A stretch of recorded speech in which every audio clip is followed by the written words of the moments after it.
नमस्कार दोस्तों, स्वागत है आपके इस नई कक्षा में। तो हम कवर करेंगे क्लास 9th का यानी कि भूगोल यानी ज्योग्राफी पार्ट 1 भारत का आकार एवं स्थिति। तो बिना देर के चलिए वीडियो स्टार्ट करते हैं।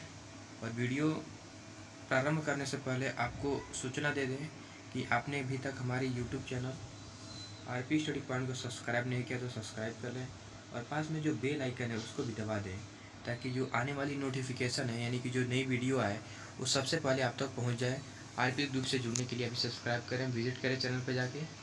तो यहाँ पर कक्षा 9 से लेकर 12 तक की सारे वीडियो अपलोड किए जा रहे हैं और ऑनलाइन कक्षाएँ चल रही हैं।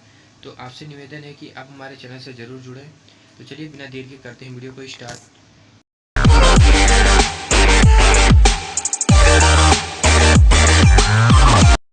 इस भूगोल का अर्थ क्या है, भूगोल शब्द कहाँ से आया और इसका क्या अर्थ है हमारे दैनिक जीवन में और कहाँ कहाँ इसका उपयोग होता है। तो यानी कि जियो का अर्थ होता है भूगोल, यानी कि जो धरती है उसके बारे में जानना। हमारी जो भी प्रकृति है यानी जो हमारी धरती पृथ्वी है उसके बारे में जानना ही क्या है, भूगोल है। तो चलिए आज हम इस लेक्चर में शुरू करते हैं। तो लिख रहा है कि भारत विश्व की प्राचीनतम संस्कृतियों में से एक है। पिछले 5 दशकों में भारत ने सामाजिक आर्थिक रूप से बहुमुखी उन्नति की है। जैसे कि हमारा देश बहुत ही अंग्रेज़ों के द्वारा उनको शोषण किया गया और इतने कमज़ोर होने के बाद ही हमारा देश आज विकासशील के स्तर पर लगातार अग्रसित हो रहा है। तो हम कह सकते हैं कि इस विकास का तकनीकी का जो भी उन्नति हो रहा है वो कृषि उद्योग यानी कि तकनीक सर्वांगीकरण आर्थिक विकास की अद्भुत प्रगति हुई है। भारत का विश्व इतिहास में भी महत्वपूर्ण योगदान रहा है।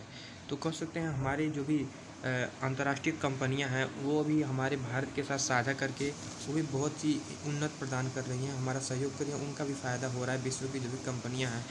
तो चलिए आगे बढ़ते हैं और आगे दे रहा यहाँ है और आगे दे रहा है कि लगभग 2 बराबर भागों में बांटती हैं। नहीं सॉरी ये नहीं है।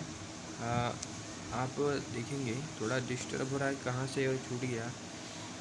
ठीक है हो रहा है। तो चलिए हम इसकी आकार को देखते हैं और ये आप लोग देख लेंगे इसमें अक्षांश और कितने देशांतर पर हमारा देश स्थित है वो इसमें दिया हुआ है।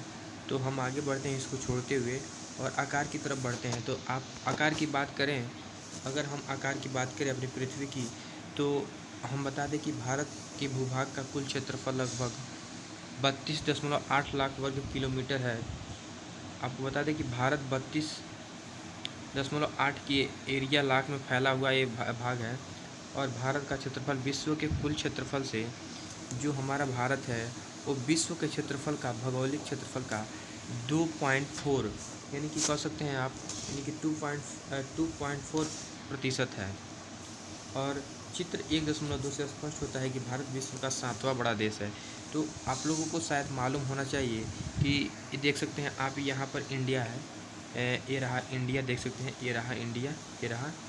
तो ये देख सकते हैं आप, इसको देखने से ये अंदाज़ा लगा सकते हैं कि भारत विश्व का सबसे बड़ा या विश्व का 7वां सबसे बड़ा महादेश है या देश कह सकते हैं आप। तो चलिए आगे बढ़ते हैं और आगे लिख रहा है कि 7वां बड़ा देश है। भारत की स्थल सीमा रेखा लगभग यानी कि 15,200 किलोमीटर और समुद्री तटरेखा अंडमान निकोबार द्वीप समूह तथा लक्षद्वीप के साथ 7,05,1606 किलोमीटर है। भारत के उत्तर पश्चिम, उत्तर तथा पूर्वी सीमा पर नवीनतम वरीय पर्वत हैं। इसके दक्षिण भूभाग उत्तर में चौड़ा है और 22 डिग्री उत्तरी अक्षांश से हिंद महासागर की ओर संकरा होता गया है। तो इसके बारे में हमारा जो भारत है, ये देख सकते हैं आप, ये हमारा जो भारत है इसके बारे में पूरा डीपली यहाँ पर बताया गया है कि आखिर दक्षिण में यहाँ पर क्या है, हिंद महासागर है, और उत्तर में क्या है, हिमालय पर्वत है, उत्तर में क्या है, जम्मू कश्मीर, और इधर पश्चिम में कि सारे ये पूरे बता दें आपको कि भारत के चारों ओर की आकार एवं भौगोलिक स्थिति को इस वीडियो में या कह सकते हैं इस पार्ट में बताया गया है बहुत ही डीपली। तो आप लोग अच्छे से देखेंगे इस वीडियो को। तो चलिए वीडियो में आगे बढ़ते हैं और देखते हैं कि आखिर हमारे भारत के बारे में इसने और क्या क्या बातें बताई गई हैं। तो बहुत ही अच्छे से आप लोग इसको देखेंगे। तो लिख रहा है कि चित्र 1.3 में देखिए कि अक्षांश देशांतर का विस्तार लगभग 30 डिग्री है, परंतु फिर भी पूर्वी पश्चिम का विस्तार उत्तर दक्षिण के विस्तार की अपेक्षा कम प्रतीत होता है।